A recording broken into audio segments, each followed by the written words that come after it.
4 नवंबर 1979 Tehran के बीचों बीच United states embassy में हजारों मुश्तइल लोग गेट फलांग अंदर घुस चुके थे और उनके निशाने पर थे 58 अमेरिकन सिटीजन्स।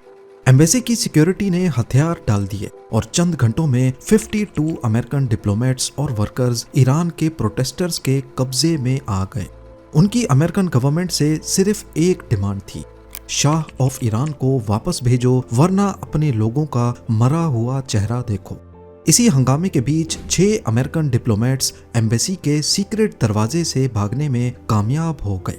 वो अगले कई दिनों तक छुपते रहे, भागते रहे, रूप बदलते रहे। हर गुजरते दिन उनके पकड़े जाने का खतरा मजीद बढ़ता जा रहा था।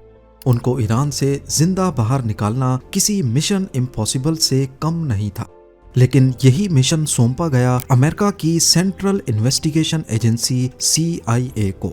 और तब स्टेज तैयार किया गया जाली हॉलीवुड फिल्म की शूटिंग का, जिसमें थे जाली एक्टर्स, जाली स्क्रिप्ट और यहाँ तक के झूठे फिल्म के पोस्टर्स भी छपवाए गए। मगर ये कोई असल मूवी नहीं थी, ये एक CIA रेस्क्यू मिशन था जिसको कोड नेम दिया गया आर्गो। जेम टीवी की वीडियोस में एक बार फिर से खुशामदीद। नाजरीन, नवंबर 1979 तक ईरान में सियासी हलचल अपनी इंतहा तक पहुंच चुकी थी। कुछ महीने पहले जनवरी 1979 में शाह मोहम्मद रजा पहलवी, जो ईरान के पुराने हुक्मरान थे, अवामी एहतजाजों के दबाव में मुल्क से भाग गए थे। उनकी 38 साला हुकूमत को अमेरिका की सपोर्ट हासिल थी, पर ईरानी लोग उनसे तंग आ चुके थे क्योंकि शाह ऑफ ईरान खुद तो ऐशो आराम की जिंदगी गुजार रहे थे। ईरान में ज्यादातर कंट्रोल अमेरिका का था, फैसले अमेरिका की मर्जी से होते और ऑयल पर भी सारा कंट्रोल अमेरिका का ही था। जबकि ईरान के लोग गरीब से गरीब तर होते जा रहे थे। लोगों के दिल में अब शाह ऑफ ईरान की इज्जत किसी अमेरिकन पपेट जैसी रह गई थी। शाह ऑफ ईरान की सीक्रेट पुलिस, जिसे सावक कहा जाता था, लोग उसका नाम सुनकर ही कांप जाते थे क्योंकि सावक हर तरह की अपोजिशन को दबा देती थी। इसी सियासी तूफान के बीच एक शख्स जिला वतनी से वापस आया और वो कोई और नहीं, आयतुल्लाह रूहुल्लाह खुमैनी थे। वो एक मजहबी लीडर थे जिसे लोगों का गुस्सा और सपोर्ट दोनों मिल गया। खुमैनी ने इस्लामिक रेवोल्यूशन को लीड किया और चंद हफ्तों में ही ईरान का निज़ाम मोनार्की से बदलकर इस्लामिक लॉ पर कायम किया और ईरान बन गया इस्लामिक रिपब्लिक ऑफ ईरान। इस पावर शिफ्ट के साथ ही एंटी वेस्ट सेंटीमेंट में जबरदस्त इजाफा देखा गया। अमेरिका को सिर्फ शाह का अलाई नहीं बल्कि एक करप्ट वेस्टर्न कंट्री के तौर पर देखा जाने लगा। तेहरान की सड़कों पर लोग एम्बेसीज पर हमले करते, अमेरिका के झंडे जलाते और उसके खिलाफ नारे भी लगाते। लोगों का गुस्सा अमेरिका के खिलाफ तब मजीद बढ़ गया जब उनको मालूम पड़ा कि शाह ऑफ ईरान को अमेरिका ने अपने पास पनाह दी हुई है और तभी उनकी डिमांड थी कि शाह को वापस ईरान भेजा जाए। ईरान के प्रोटेस्टर्स ने अमेरिका को सबक सिखाने के लिए US एम्बेसी के एम्प्लॉइज को होस्टेज बनाने का प्लान बनाया। 4 नवंबर 1979 को हजारों प्रोटेस्टर्स तेहरान में US एम्बेसी के बाहर जमा हुए और नारे लगाते हुए दीवारें और गेट फलांग कर अंदर घुस गए। सिक्योरिटी गार्ड्स ने जब हजारों लोगों का हजूम देखा तो वो भी हथियार डालकर साइड हो गए और आखिरकार अंदर मौजूद 58 में से 52 अमेरिकन नेशनल्स को होस्टेज बना लिया गया। पर प्रोटेस्टर्स ये नहीं जानते थे कि एम्बेसी का एक सीक्रेट दरवाजा भी है जो पीछे से डायरेक्टली सड़क पर खुलता है। इस हमले के दौरान 6 अमेरिकन डिप्लोमेट्स चुपके से इस सीक्रेट दरवाजे से बाहर निकलने में कामयाब हो गए, लेकिन ना तो उनके पास कोई प्लान था और ना कोई कवर। ना वो पब्लिक में जा सकते थे, ना किसी ऑफिशियल चैनल का सहारा ले सकते थे और एम्बेसी वापस जाना तो मौत को दावत देने जैसा था।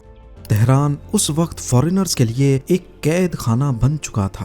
पहले कुछ घंटों में उन्होंने हजूम से बचने और फोन इस्तेमाल ना करने की कोशिश की। ये अमेरिकन डिप्लोमेट्स अपने चेहरे की वजह से आसानी से पहचाने जा सकते थे। एक छोटी सी भी गलती और सब के सब अपनी जान गंवा बैठते। उन्होंने कई एम्बेसीज से शेल्टर मांगा, लेकिन हर कोई इस डर से मना कर देता कि अगर ईरानी रेवोल्यूशनिस्ट को पता चल गया तो अंजाम बहुत बुरा होगा। इसी बीच कैनेडियन एम्बेसडर केन टेलर ने उनकी मदद की। हालांकि कनाडा की गवर्नमेंट उनको मना करती रही, लेकिन फिर भी केन टेलर ने अपनी जिम्मेदारी पर उनको अपने सेफ हाउस में पनाह दी। ये 6 अमेरिकन डिप्लोमेट्स अगले 3 महीने तक कैनेडियन एम्बेसडर के घर में छुपे रहे। उनकी मौजूदगी सख्त राज में रखी गई। ना वो किसी खिड़की के पास नजर आते और ना बाहर निकलने की हिम्मत करते। एम्बेसी से भागने वाले डिप्लोमेट्स के नाम थे रॉबर्ट एंडर्स, जो कॉन्सुलर ऑफिसर थे, मार्क लिएक, वाइस कॉन्सल, उनकी बीवी कोरा लिएक इमिग्रेशन डिपार्टमेंट में थी, जोसेफ स्टैफोर्ड, पॉलिटिकल ऑफिसर, और उनकी बीवी कैथलीन स्टैफोर्ड वीजा डॉक्यूमेंटेशन देखती थी, और आखिर में ली शार्ट्स एग्रीकल्चरल स्टैटिस्टिशियन थे। जब अमेरिका को पता चला कि 6 डिप्लोमेट्स हॉस्टेज सिचुएशन से बच गए हैं, तो यूएस गवर्नमेंट ने इस बात को टॉप सीक्रेट रखा। पब्लिकली अनाउंस करना ना सिर्फ उनकी जान को और ज्यादा खतरे में डाल सकता था, बल्कि जो 52 अमेरिकन प्रोटेस्टर्स के कब्जे में थे वो भी मारे जाते। अगर ईरानी रेवोल्यूशनिस्ट्स को पता चल गया तो एक बहुत बड़ा मैन हंट लॉन्च हो सकता था, जिसमें कैनेडियन एम्बेसी पर भी हमले के चांसेस थे, और अमेरिका की जो बदनामी होती वो अलग। तभी अमेरिका ने इस ऑपरेशन का जिम्मा दिया CIA एक्सपर्ट टोनी मेंडिस को।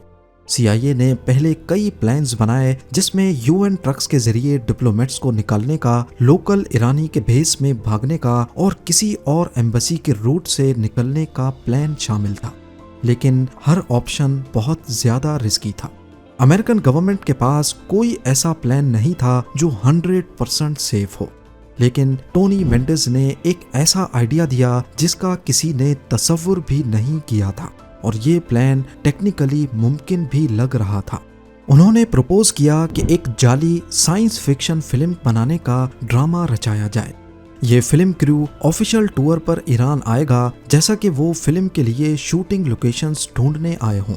इसके जरिए उनके पास तेहरान में रहने का एक लॉजिकल रीजन होगा, और सबसे अहम बात, वो आखिर में लीगल तरीके से एयरपोर्ट से मुल्क छोड़ सकेंगे अगर उनके पास किसी और मुल्क का पासपोर्ट हो। पर शर्त यह है कि ये कवर इतना ज्यादा इंटरेस्टिंग भी ना हो कि सबकी नजर पड़ जाए, और सिर्फ इतना रियलिस्टिक हो कि ईरानियन अथॉरिटीज को यकीन आ जाए। और यहीं से एक जाली हॉलीवुड साइंस फिक्शन फिल्म की प्रोडक्शन का आइडिया पैदा हुआ। टोनी मेंडिस का प्लान था कि एक पूरी तरह से झूठी कहानी क्रिएट की जाए, एक फिल्म क्रू के ईरान आने की कहानी, जिसका मकसद होगा मिडिल ईस्ट में एक बड़ी साइंस फिक्शन मूवी के लिए लोकेशंस ढूंढना। उसने जानबूझकर साइंस फिक्शन जनरे चुना क्योंकि इसमें हर अजीबो गरीब चीज का आसानी से बहाना बनाया जा सकता था, और इस तरह पैदा हुई आर्गो, एक ऐसी फिल्म जो कभी बनी ही नहीं। इसे रियल बनाने के लिए उन्होंने हॉलीवुड में एक असली ऑफिस खोला, एक ऐसा ऑफिस जो बिल्कुल एक प्रोफेशनल स्टूडियो जैसा लगता था। Furniture, film scripts, telephones, posters और हत्ता के स्टाफ भी रखे गए जो कॉल्स अटेंड करें। हॉलीवुड की मीडिया में जानबूझकर आर्गो के बारे में न्यूज लीक की गई। फेक कोटेशंस, मनगढ़ंत प्रोड्यूसर्स के इंटरव्यूज और मार्केटिंग मटेरियल सर्कुलेट किए गए। टोनी मेंडिस जानता था कि अगर किसी ने इस फिल्म के असल होने का सबूत ढूंढने की कोशिश की तो उसे कुछ ना कुछ जरूर मिल जाएगा। आर्गो का जो स्क्रिप्ट लिखा गया था वो भी खास इस मिशन के लिए तैयार किया गया था। स्क्रिप्ट में मिडिल ईस्ट की लोकेशंस का बार बार जिक्र था, जिसके लिए तेहरान का लैंडस्केप सबसे परफेक्ट था। इस झूठ को इतनी बारीकी से सच बनाया गया कि उस पर शक करना बहुत मुश्किल था। उन 6 अमेरिकन में से हर एक को एक खास रोल दिया गया। कोई स्क्रीन राइटर बना, कोई सिनेमेटोग्राफर, तो कोई सेट डिजाइनर। हर किसी की एक अलग प्रोफेशनल पहचान तय की गई। उन सबको दी गई पूरी डॉक्यूमेंटेशन, जाली Canadian passports, business cards, production schedules और एक ग्लॉसी ब्रोशर जिसमें उस फिल्म प्रोजेक्ट का तफसील से जिक्र था। हर चीज बिल्कुल एक असली हॉलीवुड फिल्म प्रोडक्शन जैसी थी। लेकिन सिर्फ डॉक्यूमेंट्स बनाना काफी नहीं था। असली चैलेंज था इन लोगों को ट्रेन करना कि वो उन रोल्स को कैसे निभाएंगे, कैसे कस्टम ऑफिशियल से बिहेव करना है, कैसे सवालों के जवाब देने हैं, कैसे फिल्म इंडस्ट्री के प्रोफेशनल्स की तरह कॉन्फिडेंस के साथ चलना, बोलना और एक्ट करना है। टोनी मेंडेस ने उन सबको दिया एक क्रैश कोर्स। उन्हें एक एक डिटेल सिखाई गई कि अगर किसी ने तुमसे पूछा कि तुम कौन हो तो जवाब तुम्हारे पासपोर्ट में नहीं, तुम्हारे चेहरे और लहजे में होना चाहिए। मिशन की पहली मंजिल हासिल हो चुकी थी और ज़हनी तौर पर ये 6 अमेरिकन अब फिल्म क्रू मेंबर्स बन चुके थे। अब अगला चैलेंज था इस पूरी कहानी को तेहरान के अंदर असल में काम करता दिखाना। कई हफ्तों की तैयारी के बाद टोनी मेंडेस को ईरान जाने की परमिशन मिल गई, एक जाली आइडेंटिटी के साथ as a Canadian film producer, जो एक साइंस फिक्शन मूवी के लिए ईरान में लोकेशंस स्काउट करना चाहता था। उसका ये कवर ऑफिशियल डॉक्यूमेंट्स से सपोर्टेड था जो कनाडा की अथॉरिटीज के साथ मिलकर पहले से अप्रूव करवा लिया गया था। जनवरी 1980 में टोनी मेंडेस तेहरान पहुंचता है एक आम फॉरेन विजिटर के रूप में। उसकी एंट्री पर किसी को शक नहीं हुआ क्योंकि टोनी के पास सारी लीगल डॉक्यूमेंटेशन और कैनेडियन पासपोर्ट मौजूद था और उसकी झूठी कहानी को मीडिया में छपी हुई खबरें भी सपोर्ट कर रही थीं। तेहरान पहुंचते ही उसने सबसे पहले कैनेडियन एम्बेसडर केन टेलर से राब्ता किया और फिर उन 6 अमेरिकन से मुलाकात अरेंज की गई। सेफ्टी के लिए ये मुलाकात एम्बेसडर की रेजिडेंस के अंदर ही हुई ताकि किसी को कानों कान खबर ना पड़ सके। फिर मेंडेस ने सबको डिटेल में ब्रीफिंग दी कि कैसे एयरपोर्ट पे बिहेव करना है, बॉर्डर ऑफिशियल से क्या कहना है, कौन सी बात हाईलाइट करनी है और कौन से सवाल से बचना है। उन सबको बार बार ये बात समझाई गई कि उनको ईरानियन अथॉरिटीज के सामने अपने आप को एक कॉन्फिडेंट प्रोफेशनल फिल्म क्रू के तौर पर पेश करना है जो सिर्फ एक शॉर्ट बिजनेस ट्रिप पर आए हैं। पर अगर ये प्लान फेल हो गया या किसी से थोड़ी सी भी गलती हो गई तो इसका अंजाम पहले से सबको पता था। न सिर्फ ये 6 अमेरिकन फंसेंगे बल्कि अमेरिका की जो निगोशिएशंस चल रही थी उन 52 हॉस्टेजेस को बचाने के लिए वो भी मुतासिर होंगी और साथ ही कैनेडियन एम्बेसी के लिए भी बड़े मसले खड़े हो जाएंगे क्योंकि कनाडा ने ही फेक पासपोर्ट्स इशू किए थे। अगले चंद दिनों तक वो ये तैयारी करते रहे और आखिरकार तेहरान एयरपोर्ट में ईरानियन अथॉरिटीज को फेस करने का वक्त आ चुका था। तेहरान एयरपोर्ट पर ये एक आम सुबह थी। लोग आ रहे थे, चेक इन्स हो रहे थे। उन लोगों के बीच एक ग्रुप था, एक फिल्म प्रोड्यूसर और उसके 6 क्रू मेंबर्स। वो सब कॉन्फिडेंट थे, रिलैक्स्ड थे और हल्के हल्के एक्सेंट में इंग्लिश बोल रहे थे। यहाँ पर मसला सिर्फ एक ही था। वो 6 क्रू मेंबर्स जिनके जाली कैनेडियन पासपोर्ट्स थे, उनके पासपोर्ट्स पर ईरान में एंट्री की कोई स्टैंप नहीं लगी थी। ये बात टोनी मेंडेस को भी मालूम थी कि ईरान में नई नई गवर्नमेंट आई है, कस्टम्स और बॉर्डर सिक्योरिटी का निज़ाम काफ़ी डिस्टर्ब था और ऐसी सिचुएशन में एक स्टैंप का मिस हो जाना एक आम बात होती है। अगर इस हवाले से ईरानी ऑफिशियल्स कोई मसला खड़ा करेंगे तो इसका तोड़ सिर्फ एक ही चीज़ होगी, कॉन्फिडेंस। एक चेक पॉइंट पर गार्ड आर्ट डायरेक्टर का टाइटल देखकर रुक गया और दूसरा वीज़ा को थोड़ा ज़्यादा देर तक देखता रहा। लेकिन खुशकिस्मती से उनकी कवर स्टोरी इतनी रियल थी कि किसी को शक ही नहीं हुआ। उन 6 क्रू मेंबर्स का रवैया बिल्कुल किसी आम ट्रैवलर जैसा था और ऊपर से कैनेडियन एम्बेसी भी स्टैंड बाय पर थी कि अगर वेरिफिकेशन की कॉल आए तो वो फौरन कंफर्म कर सके। जब बोर्डिंग अनाउंस हुई तो सब इत्मीनान के साथ उठे, गेट क्रॉस किया और स्विस एयर के जहाज में जाकर बैठ गए। प्लेन उड़ने के बाद जब तक उसने ईरानी एयर स्पेस को नहीं छोड़ा, इन 6 डिप्लोमेट्स और टोनी मेंडेस ने अपने इमोशंस पर काबू रखा, लेकिन मिशन अभी भी बाकी था। ज्यूरिक पहुंचने पर उनको यूएस अथॉरिटीज ने अपनी कस्टडी में ले लिया और उन्हें चुपके से अमेरिका ले जाया गया। कहीं पर कोई हेडलाइन नहीं छपी, कहीं कोई ऑफिशियल स्टेटमेंट नहीं आई, सब कुछ टॉप सीक्रेट रखा गया। ये कवर स्टोरी सिर्फ उनकी सेफ्टी के लिए नहीं थी बल्कि कनाडा की इन्वॉल्वमेंट को प्रोटेक्ट करने के लिए भी जरूरी थी।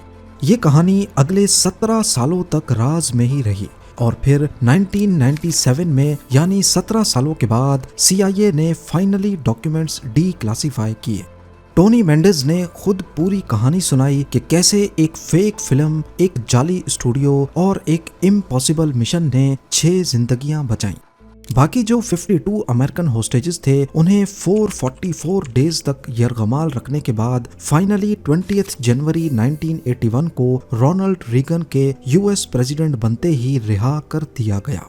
शाह ऑफ ईरान जिसकी वजह से ये सारा मामला खड़ा हुआ था, वो कैंसर की वजह से 27 जुलाई 1980 को अमेरिका में ही चल बसे। आर्गो की कहानी जो कभी सिर्फ क्लासिफाइड फाइल्स में थी, अब दुनिया भर के जर्नलिस्ट्स, हिस्टोरियंस और फिल्म मेकर्स का सब्जेक्ट बन चुकी थी। इस पर एक मूवी भी बनी, लेकिन इस मूवी में काफी सारे सीन्स हकीकत से हट कर दिखाए गए। कहानी को इंटरेस्टिंग बनाने के लिए मूवी में CIA के रोल को काफी हाईलाइट किया गया, पर हकीकत में ये मिशन कैनेडियन एम्बेसडर केन टेलर की मदद के बगैर मुमकिन ही नहीं था। केन टेलर को कनाडा में नेशनल हीरो डिक्लेयर किया गया और यूएस ने भी उनको गोल्ड मेडल से नवाजा। आर्गो मिशन, जिसे मीडिया ने कैनेडियन केपर का नाम दिया, वो वाकया था जिसके बाद ईरान में यूएस एम्बेसी दोबारा कभी नहीं खुली। मिशन के बाद कनाडा ने भी अपनी एम्बेसी बंद कर दी और डिप्लोमेट्स को वापस बुला लिया। उम्मीद है जेम टीवी की ये वीडियो भी आप लोग भरपूर लाइक और शेयर करेंगे। आप लोगों के प्यार भरे कमेंट्स का बेहद शुक्रिया। मिलते हैं अगली शानदार वीडियो में।